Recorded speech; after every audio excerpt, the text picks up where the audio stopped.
Hoy es más que sabido cómo inició todo este tema que derivó posteriormente en la toma del Congreso Nacional por parte de los manifestantes y posteriormente el incendio que provocó estos destrozos.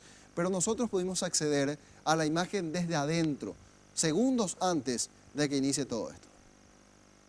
Tras varios días del ataque a la sede legislativa, siguen apareciendo algunos videos grabados por periodistas y manifestantes que se encontraban en el lugar.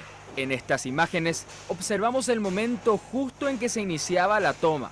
A piedrazos, los manifestantes rompían los cristales templados para luego ingresar al edificio y destruir todo cuanto estaba a su paso. Se puede ver cómo los equipos informáticos son sacados de su lugar y lanzados al piso, en medio de gritos de dictadura nunca más, y el pueblo sesiona. Se puede observar a un hombre con el rostro cubierto destruir uno de los bebederos y luego retirar uno de los extintores del lugar. También encapuchado, se observa a otro hombre lanzando todos los documentos que se encontraban en uno de los escritorios. Estos hechos precedieron al incendio de toda la planta baja de la Cámara de Senadores.